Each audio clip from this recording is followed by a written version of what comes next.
barunya mana? Ini video baru. Bukan konten yang kayak gini. Sabar, video yang seperti biasa lagi ditulis skripnya. Oke.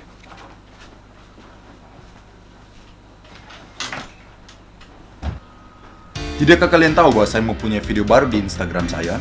Seperti yang ini.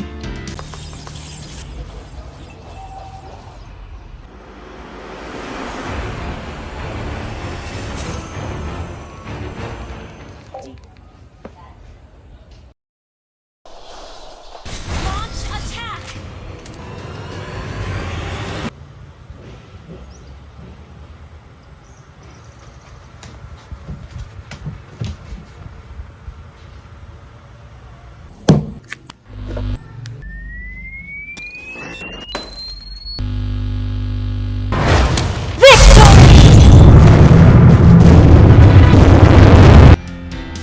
Dan yang ini.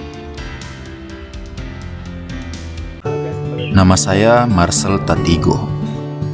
Saya adalah pemuda yang biasa-biasa saja yang gemar membuat konten di media sosial.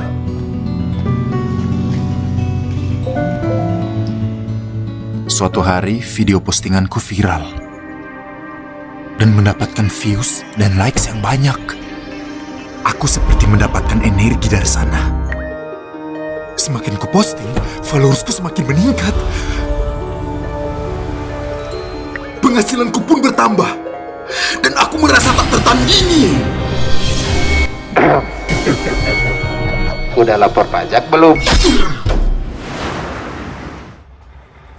Udah punya NPWP belum? Belum. Kalau sudah punya nanti penghasilan saya dipotong dong. Justru kalau kamu tidak punya NPWP, penghasilanmu di endorse dipotongnya jadi lebih besar. Tapi ini kan lagi pandemi bang, takut saya keluar rumah. Sekarang kan sudah bisa online lewat pajak.go.id. Bisa bikin NPWP dan lapor pajak dengan mudah. Oh.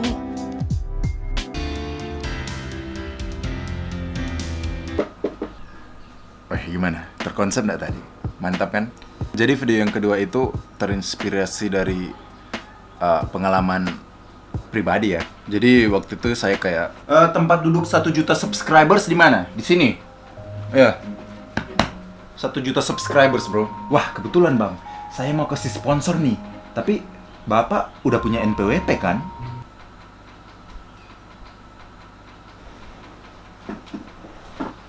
Tapi kalau sekarang tempat duduk yang taat pajak di mana? Di sini. Oke. Taat pajak, bro. Punya NPWP, bro. Huh? Jadi di tahun ini ada juga video saya, bukan video saya sih, saya muncul di video mereka kolaborasi dengan YouTuber legendaris Indonesia, YouTuber kakak beradik, dengan Epic Kite Battle 2. Sengaja saya tidak menyebutkan nama biar kalian penasaran nonton sampai habis ya. Padahal udah ketahuan sih. Jadi di video ini saya akan bercerita tentang pengalaman saya waktu kolaborasi dengan 2 YouTuber kakak beradik ini. Di mana saya yang loyo, lesu, dan pasif ini bertemu dengan orang-orang yang aktif, optimis, dan berapi-api lah pokoknya. Seperti biasa saya akan mencapaikan diri saya dengan membuat adegan-adegannya. Kita coba dulu adegannya. Brian bermain gitar. Brian bermain gitar sambil squat. Brian bermain gitar sambil squat, terus salto belakang, terus sinar gitarnya putus, terus kena matanya.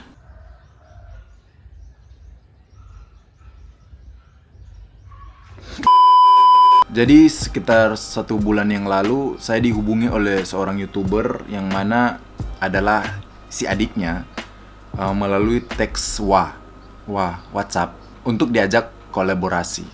Lagi nyaman-nyamannya chatting, tiba-tiba dia kirim teks, "Boleh gua telepon?" Nggak tahu kenapa ya, saya agak sulit berbicara melalui telepon. Mungkin karena saya bukan orang yang spontan ya. Suara sepi dan canggung waktu telepon yang tercipta ketika saya lagi mikir mau ngomong apa itu yang bikin saya resah, bro. Jadi sebelum itu saya latihan berbicara di telepon dulu. Halo, Besok harinya akhirnya saya balas. Telepon aja bro. Saya pun ditelepon dan saya angkat teleponnya. Kabar kamu hari ini? Halo, bagaimana kabar kamu hari ini? Saya pun dipesankan tiket ke Jakarta. Dan sehari sebelum penerbangan, ini serius ya. Sehari sebelum penerbangan, dalam mimpi saya itu diisi kedua wajah si kakak beradik ini. Di setiap sudut mimpi saya selalu ada mereka yang menghantui gitu. Tapi saya yakin kolaborasi kali ini akan berjalan dengan lancar karena saya percaya kayak sudah berpengalaman bos. Udah pernah kolaborasi nih 2 kali selama 2014. Jadi saya yang tinggal di Manado ini harus ke Jakarta, harus meninggalkan kamarku, tidak bisa lagi tidur 20 jam sehari. Udah kayak kucing emang. Sampai di Jakarta dijemput dengan mobil Alphard dong. Pun walau pertama naik Alphard saya kayak stay cool aja kayak oh Alphard. Agak lama sedikit kan di luar mobil kan biar orang lihat naik Alphard nih bro. Wah, udah rame masuk. Tarik pak. Sampai di rumahnya saya ketemu YouTuber yang si adiknya. Saya diselamat datangkan dengan ramah. Saya masuk dengan langkah kaki dan ayunan tangan yang tidak sinkron. Nah, saya diperkenalkan seluruh ruangan yang ada di dalam rumahnya, di mana tempat saya harus tidur dan lain-lain. Lihat dia kayak seperti nonton YouTube dia bro. Pengen saya pencet like. Dan dia bilang, anggap saja rumah sendiri Brian. Artinya saya bisa tidur 20 jam sehari dong. Pun kita pun duduk berbincang-bincang untuk saling mengenal satu sama lain. Dan timbul pertanyaan berat dari dia. Apa pendapatmu tentang cara kerja algoritma di media sosial, Brian?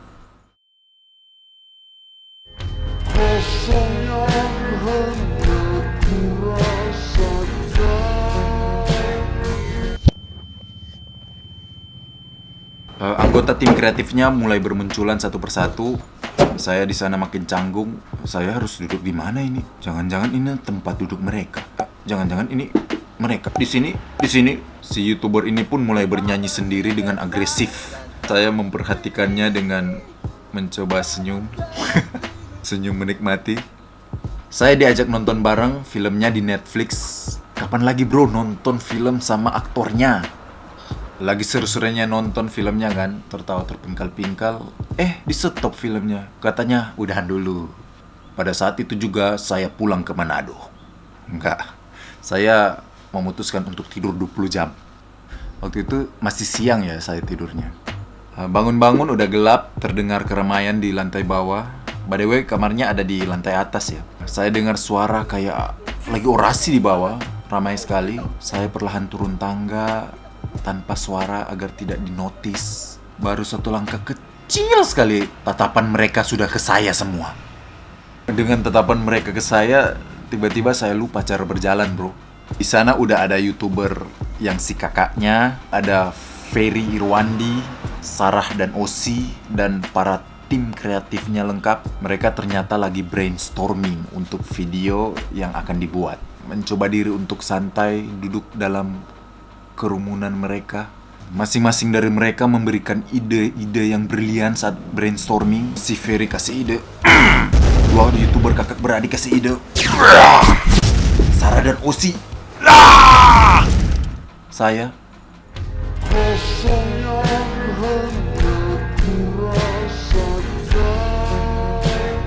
Tapi mungkin karena masih hari pertama ya, saya masih nervous ya untuk berbicara. Saya yakin pasti besok akan lebih baik. Hari semakin larut, semua sudah pulang. YouTuber yang adiknya udah tidur, YouTuber yang kakaknya udah kembali ke apartemennya. Saya masih nonton di situ sendirian. Tiba-tiba dari luar pintu rumah masuk seseorang ke arah saya dengan agresif. Wah, video layangan kamu bro. Wah, epic itu bro. Itu jenius bro. Saya kaget. Rich Brian dong. Aku juga suka karya-karya lagu kamu bro. Rambutnya agak lain sih waktu itu, agak jadul. Terus dia jawab, saya Axel bro, editor YouTuber kakak beradik ini. Oh, Dan kita pun tidur bareng. Jadi si editornya ternyata nginap di situ juga, di kamar tidur yang tingkat gitu. Saya tidur di atas, dia tidur di bawah. Jadi kan biasanya kita kalau bertemu dengan orang yang baru dikenal, kita suka tahan kentut kan.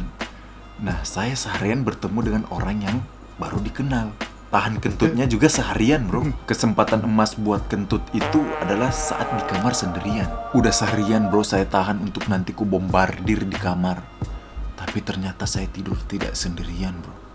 Jadi karena ada dia, gumpalan gas yang mengamuk di dalam perutku itu saya keluarkan perlahan tanpa ada getaran sama sekali. Udah kayak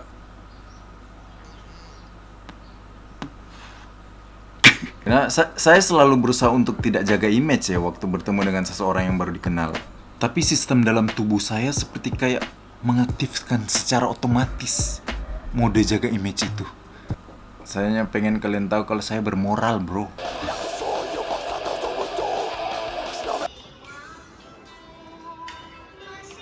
Saya jadi ingat si Ferry Irwandi pernah juga menginap di situ dengan saya sekamar, tapi dia kentut.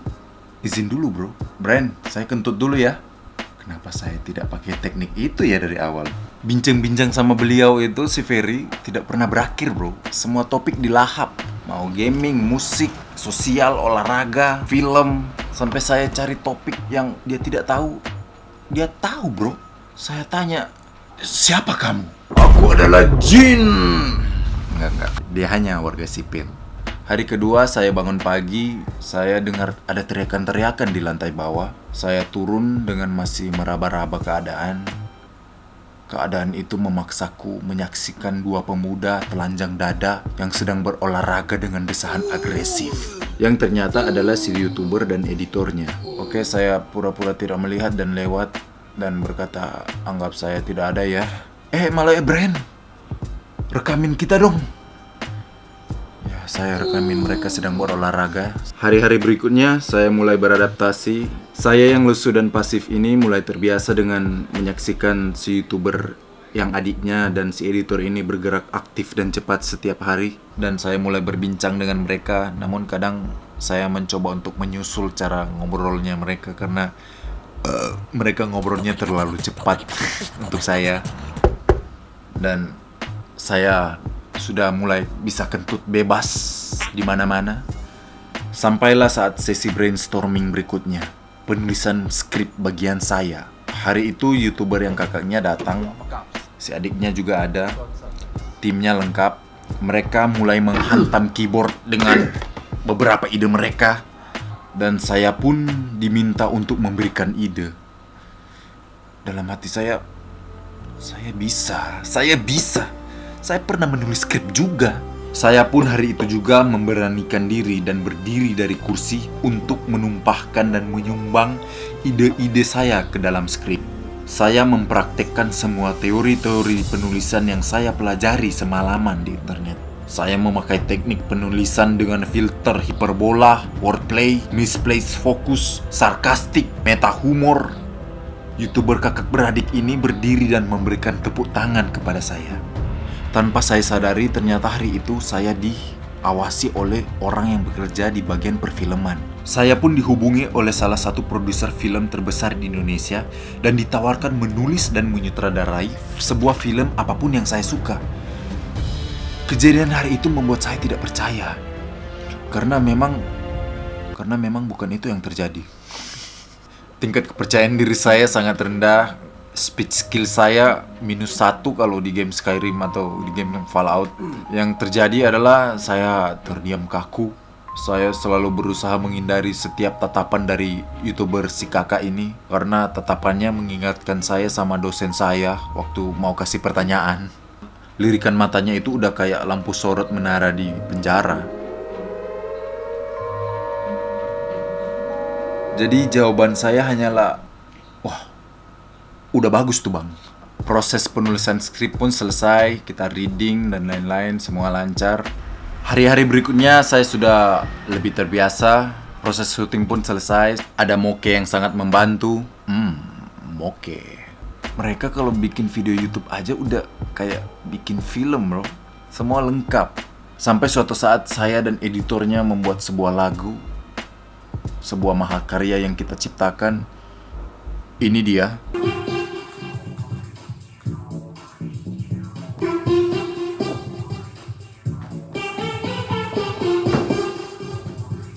Jadi saya mau cerita sedikit tentang terjadinya lagu masterpiece ini.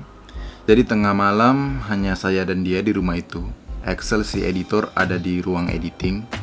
Dan si editornya tiba-tiba datang. Dan saya diajak masuk ke dalam ruang editingnya. Bro, sini bro, katanya. Saya masuk. Duduk bro. Saya juga duduk. Lampunya dimatiin bro. Dalam hati saya, wah anjir, psikopat nih editor ini. Mau diapain saya nih? Terus tutup mata bro. Dia tiba-tiba putar lagu sinematik. Dia juga tutup mata. Dan ternyata saya diajak menghayati lagu sinematik bro. Kita berdua pun terhanyut dalam lagu sinematik itu. Dengan terinspirasi penuh, saya keluar dari ruang editing. Saya langsung menuju ke instrumen keyboard punya si YouTuber ini. Sambil saya bilang, saya juga bisa bikin musik kayak gitu.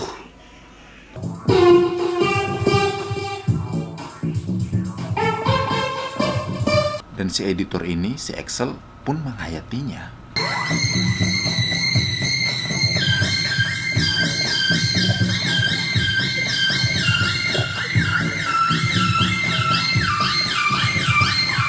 Setelah 1 minggu di sana, akhirnya saya kembali ke Manado. Itu dia ceritanya. Kayaknya udah jelas ya siapa YouTuber legenda kakak beradik ini. Ya, mereka adalah... Itu dia. Mereka kalau buat konten itu ya, totalitas bro. Mereka memang bersungguh-sungguh untuk memperbaiki konten-konten yang beredar di Indonesia dengan cara mereka sendiri. Dan saya respect itu.